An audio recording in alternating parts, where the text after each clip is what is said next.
Welcome to Melbourne, Australia, often considered the arse end of the world.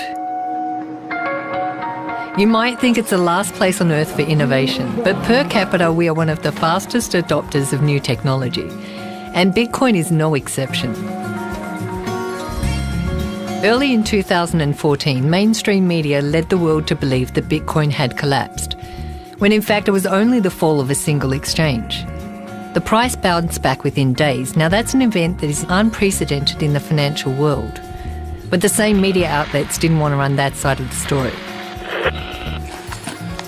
So we thought we'd balance the scales and give you the opportunity to make up your own mind. This three-part mini-series will introduce you to some of our innovators, our startups and merchants, our visionaries, and we'll share with you tales of success and the tales of loss. Bitcoin is basically the future of everything. I'm not talking money, I'm talking everything. There's always going to be the early adopters that are there right at the start. And I think in 20 years' time, we're going to look back and think, how could we have actually dealt with physical cash? Bitcoin itself was worth zero for 8 months after it started, and then it gained a value. And why it has that value? Well, it's one of those questions people ask when they first get into it. The first reaction is always like, what is that? And then you're like, oh, it's a Bitcoin machine. And they get so excited. They're like, really? That's a thing now? Yeah, it has no borders. The end game could be that it's an accepted worldwide currency. One of the reasons Bitcoin is attracting such attention is because it's owned by the participants. There is no governing body, and it's available to everyone, regardless of your credit history or geolocation.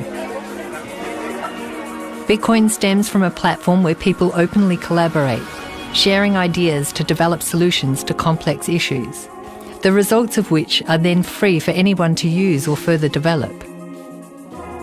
Quite naturally, from this mentality, people started talking about creating virtual currencies, now known as cryptocurrencies. E-gold and DigiCash were two such attempts. However, their centralised nature meant they were easy targets for governments to shut down. In 2009, a mysterious entity known as Satoshi Nakamoto published a white paper to an online community of cryptographers. Security experts and hackers went through the paper looking for weaknesses. Instead, they collectively decided it was bulletproof. In 2010, WikiLeaks made headlines when their accounts were frozen. Under pressure and in the spotlight, they announced they would start accepting Bitcoin. Knowing the code was in its infancy, Satoshi responded with, "WikiLeaks has kicked the hornet's nest, and the swarm is headed towards us." Shortly afterwards, the lead developer Gavin Andresen told Satoshi he was going to a meeting with the CIA. Satoshi disappeared, gone without a trace. What was left behind has rocked the world in 5 short years. Its story has been driven by a passionate community of people from the ground up. We're living in an age where the speed of innovation is critical. Environments that encourage people to collaborate and act quickly on ideas are gaining momentum. This is happening in physical spaces as well as the online world. Welcome to the world of the co-working space.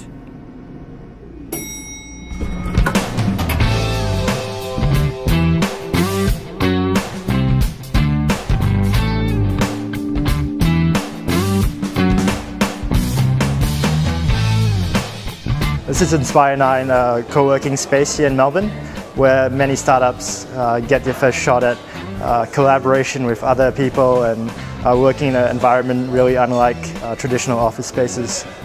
You find a lot of resources in other designers, developers, and even business people who are willing to help out and give input into whatever project you're working on. Some really good startups like Adioso, Rome to Rio, Uber were based out of Inspire 9 as well, so it's a great place for people to tap into the resources of the local startup community.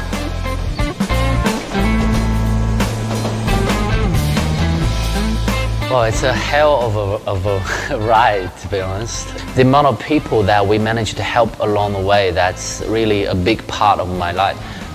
We're not doing it for anything else besides our passion, same like people do project on us for their own passion. So it's a great experience for me. I would, if I go back, 3.5 years ago, I would do it again, but I probably take half a year break before I start.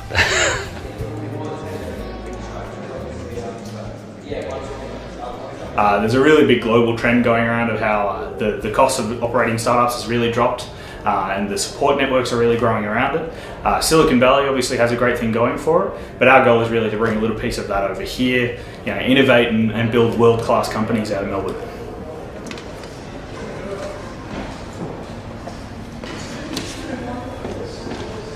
So for people who have been going crazy working from home alone, coming to a co-working space is like a breath of fresh air. And for people who are working at the moment, this is a great alternative to a larger corporation or a big business where maybe the culture is a bit stale. We do believe in doing business for good. So people, planet, profit. It's also known as the triple bottom line. Essentially what that means is you can never make any business decisions or financial decisions based on profit alone. You do have to take into consideration the people and the planet as well. So while co-working spaces are ideal networking environments to build and create businesses, a cryptocurrency is created by a global network of computers that communicate via the internet. This setup is known as mining, and the people who run them are called miners. George from The Hub explains. Your developers, your software programmers, anybody who deals with systems and numbers, but when they create a network, it will be a network that is made or built so that it doesn't need people as much, right? It can run without people. But at the same time, it's the people that created those systems. The Bitcoin mining community, the miners, their form of expression in terms of networking is through the systems and the numbers.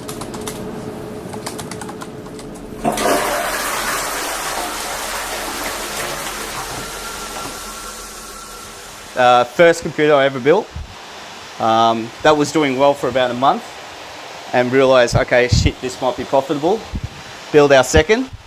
So they're 7970s. They're running Windows. And now I have, I can probably take this off. These are the big ones now. So they're 290Xs and they're hashing at around 880, 890 each using Ubuntu.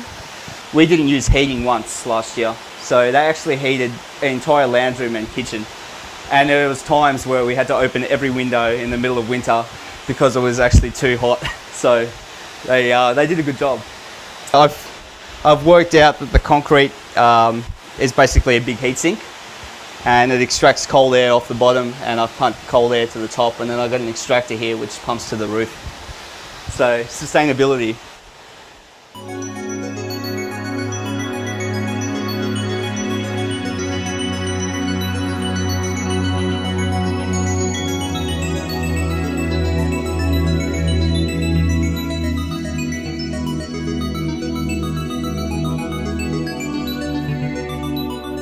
So this Bitcoin network checks and verifies all transactions to make sure they're legitimate and they're not duplicated. Each miner is rewarded for its speed and accuracy. All the transactions are kept on a public ledger called the blockchain. It's like a giant bank statement that shows every transaction ever made. It also stores the Bitcoin. Anyone can watch it grow in real time and explore its past.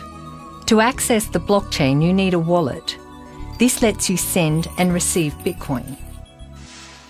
A Bitcoin wallet is a bunch of private keys that are used to sign transactions on the Bitcoin network. So they just look like a bunch of long numbers. There are about as many private keys possible as there are atoms in the known universe. So we're talking about like 1 with 77 zeros after a different number of private keys. The private keys, they're pretty much just that. You have to keep them secret, because if anybody gets access to your private keys, then they can spend your Bitcoins. Your QR code, good sir. So far. There are different kinds of wallets. There are hot wallets, cold wallets, there's online, offline, hardware, software, all kinds. Essentially a Bitcoin wallet is just a collection of your private keys, just like you would have a key ring. If it's printed on a piece of paper, it's usually called a paper wallet. And all that is you have your private keys and your Bitcoin addresses just printed out onto a piece of paper, usually with a QR code. If you're clever, you can hack all the funds on that. Is it full of money? Find out. So you can then store that somewhere securely, and at any time you can then scan that back in to an online wallet and spend the funds. So you can compare a cold wallet to a safety deposit box, whereas an online Bitcoin client is just sort of like using a bank account. You would use a thin wallet just in sort of everyday use. You wouldn't hold all of your Bitcoins on that, just as you wouldn't hold all of your money in your wallet. You would just carry a small amount of Bitcoins around on a thin client, maybe on your mobile phone. This is the most convenient way.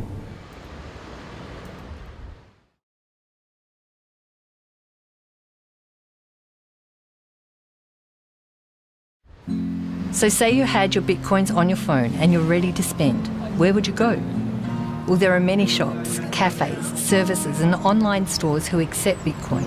If you thought it was just for computer geeks, think again.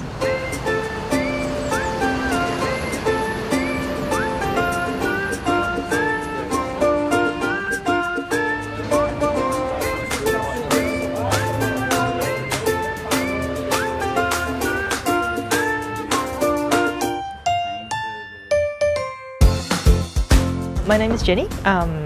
This is my little store called Verichen, and it's an eclectic little shop. It contains pretty much stuff, as you can see, but mostly pretty things that I see fit to stock.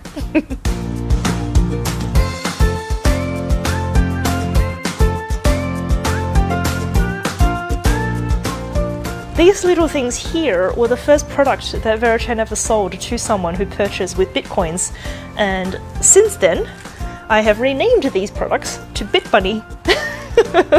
Our system's also geared up to print up the receipt to say that you have paid in Bitcoin instead of credit or cash or miscellaneous.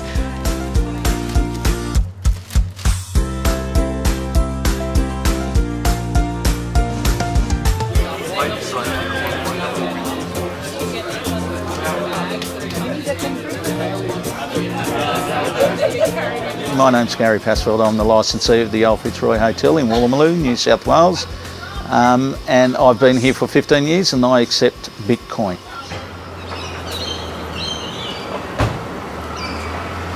It will be rare that we don't get somebody inquiring about it weekly.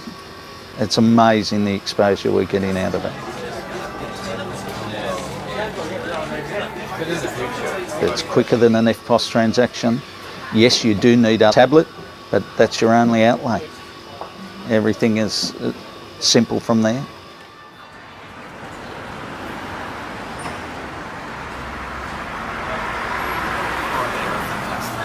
Then a little bit of white Belgian chocolate go on top. Make it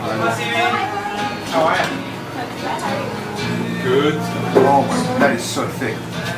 So people who do come to Sydney from all over the world and want to pay Bitcoin, they check out, oh, where can I pay Bitcoin? Oh, the outhouse.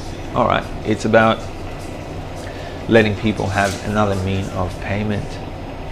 Why do we need the Australian dollars, the American dollars, the euros, the rubles, whatever it is? For me, it does go back to imagine all the people living life in peace, you know? Imagine no countries. How they pay for it, it's fine with me. Bitcoin, cash, gold rings, whatever. Apparently the ATO says that it's a commodity, the Bitcoin now, it's not a currency. I don't know how many times I have to accept it a currency, you have to use it a currency until the people at the ATO will agree that it's a currency, but you know, eventually it will happen.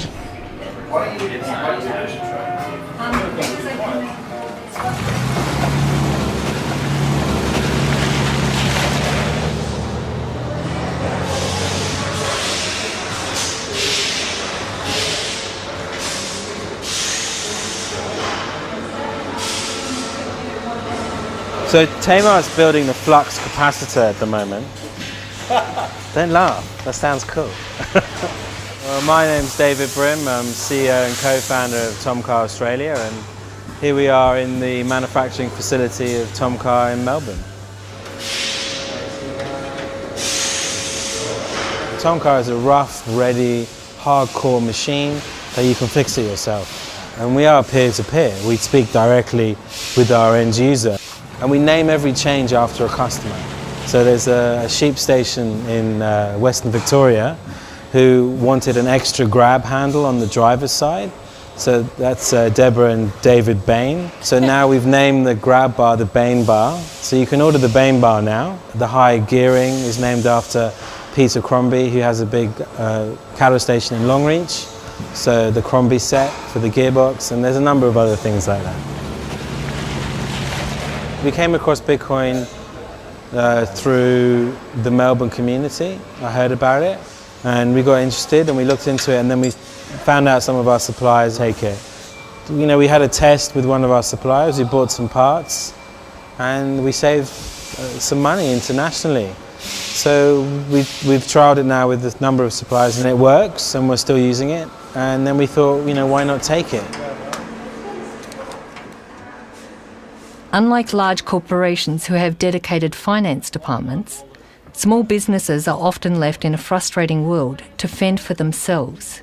Even something simple like sending money overseas can take up valuable time and present large fees that nobody can account for. Latin America, for example, sending money to bank stairs fraught with robbery. I've even lost money, you know, where the bank said it didn't arrive. It's gone through a third-party bank. It's gone through an American bank to be sent to a bank in Guatemala, for example. You pretty much always lose 5% if you're dealing with Australian or UK or American banks. I pay over $1,000 every single year between just tiny little frivolous bank fees. And given how much the banks make out of your personal accounts, my personal account, everybody else's credit accounts, there are fees, there are charges, there are interest rates. They make so much money already. They don't have to take any more, but they do. Still, every single day, every month, everybody gets billed. Whereas with Bitcoin, it's money within your hands. You have the power, you have the controlling share of exactly what you hold, and there is no need for banks to take a cut out of that, and they don't have to. I lose more money out of credit cards than I've ever lost out of Bitcoin. And credit cards, people can walk in, and they regularly do walk in, present a credit card with ID, and walk out without paying or doing the transaction. If they don't return to pick up their cards, we've lost that sale. And I've had sales that have been hundreds of dollars that they've walked out on. It's cheaper for them to get a new ID and a new card. But as I said, there's absolutely no problem with Bitcoin.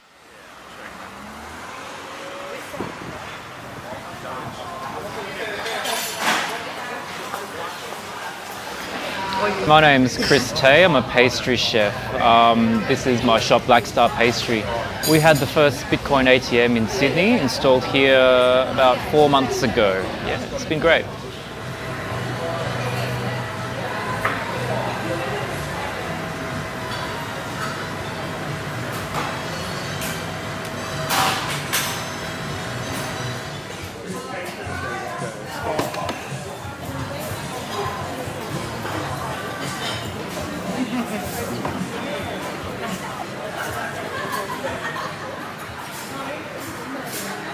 There's 60 staff in 2 shops now.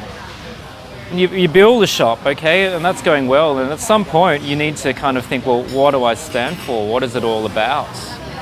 You go into this for a fairer system, you know? You go into this so you can send money to people who need it without having to go through 1, 2 or 3 different middle people. When I get to the end of my life and I say, well, what really was important to me, what I want to say is that because of me, I was able to help a lot of people build their careers, build their families, all that stuff. That's what I want to do. Yeah. Family and future is something often mentioned when talking to people about Bitcoin. People who have studied the history of money and know the fragility of the current financial market often see Bitcoin as a safety net.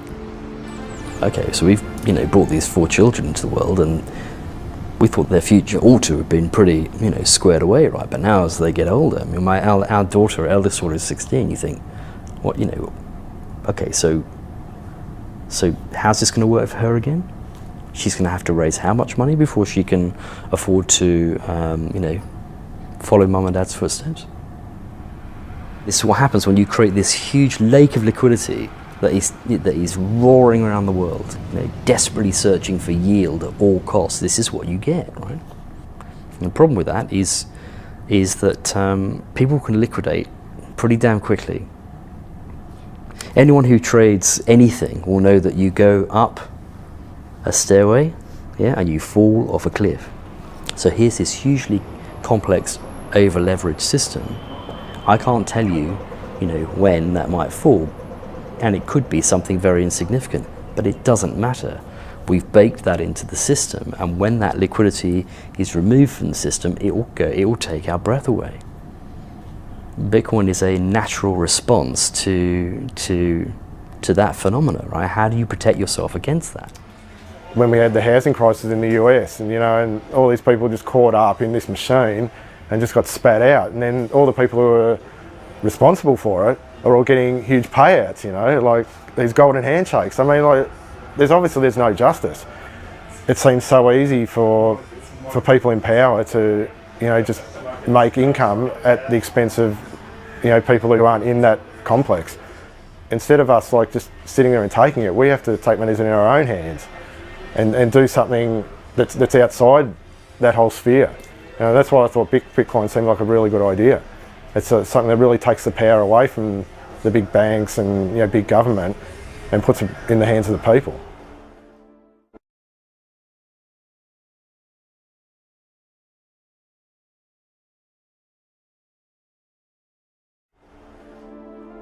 Government regulation is a hot topic, especially when sensitive personal information is requested, then filed away in a centralised system the public have no access to.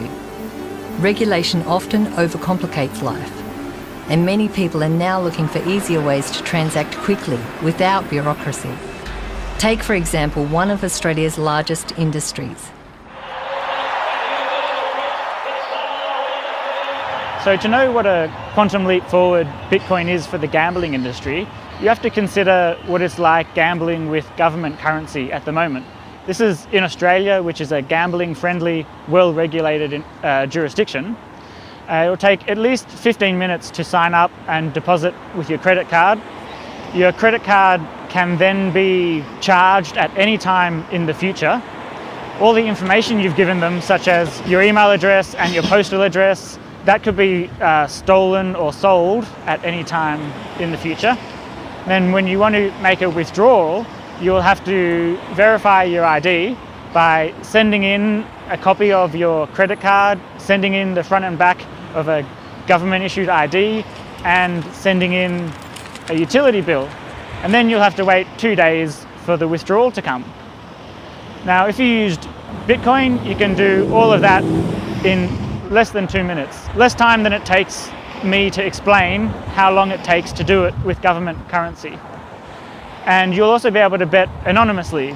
You might value your privacy from people you live with. You might be worried about tax implications. You might be worried about legal implications. So Bitcoin can get around all of those problems. Gambling is just another thing that it makes easier. But it's a very popular thing, which is very difficult with government currency.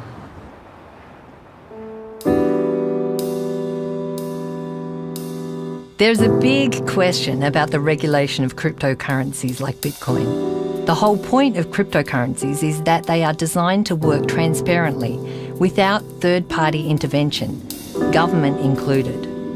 Bitcoin is unprecedented, as there is nothing in our history which compares. It's an intriguing topic, and a great social experiment which is attracting some of the smartest minds in the world from all walks of life. I mean, Bitcoin is all about people, right? You know, this huge wave of distributed sort of, you know, man, something's got to change, and you know, let's do it. That's what we want to harness. you present people with such a no-brainer that they run out of reasons to say no. And I think if we can achieve that sort of groundswell of support by providing people with the tools that they need to make that difference, then that would be huge. There's a lot of unbanked people in the world, people who don't have access to the world economy. They're pretty much shut out of a bank account. And because Bitcoin is as cheap and easy as sending an email, it's going to make a lot of difference to a lot of impoverished people who are unbanked or underbanked. And as long as people create value for it, which they will, you just can't kill it. It's in too many places, it's everywhere. One thing about Bitcoin is that the rate of growth is most certainly faster than the internet was. People always say, so what should we expect? You know, how long is it going to take to get mainstream adoption? I say, how long do you think it's going to take for the internet to have mainstream adoption? It was in fact only 7 years ago there were no smartphones because they hadn't been invented. So that required everyone to get a new phone, for pieces of hardware to be developed, to be distributed, to be sold in shops. Bitcoin doesn't require any of those things to grow into a commonly used thing. It's more like Twitter adoption or something like that. It just requires someone to poke their screen a little bit and, oh wow, now I've got a Bitcoin address. Well, I guess I can start accepting Bitcoin. Does anyone want to sell some to me? Yeah, sure, I'll do that right now. Bam. Cryptocurrencies such as Bitcoin bring absolute transparency to the table. The concept is starting to gain respect from skeptics, and it's encouraging conversation about alternatives to our current archaic financial system. The study of nature shows that change is a constant, it's an evolution, and an integral part of our survival as a species. Our ideas are a reflection of this. We can either protect our ideas by locking them away, or we can set them free and test them against a changing world. This realisation is clearly apparent in the world of software, where we have two models, proprietary and open source. A key way to find out which world you're in is to listen to the language of your environment. How much profit did we make this quarter? How can we make more? We'll have to consult our legal department. Hey, quick, copyright that idea. How can we cut costs? So how can we make them buy more? What else can we sell them?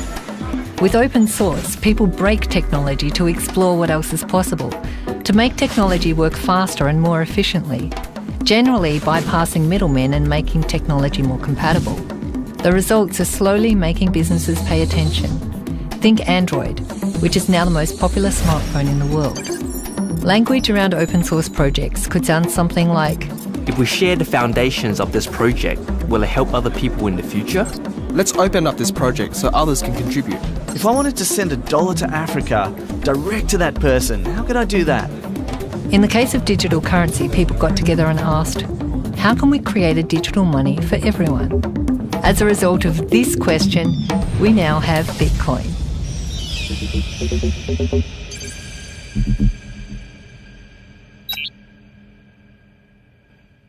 Bitcoin will solve some problems, but it won't solve every problem, and it's not going to be solving democracy for us. It's quite a controversial thing to say, but I think Silk Road was probably one of the better things to happen for Bitcoin. From a legal perspective, a lot of the people in the legal industry I've been speaking to are fascinated because it's so rare that the law has to deal with issues like this.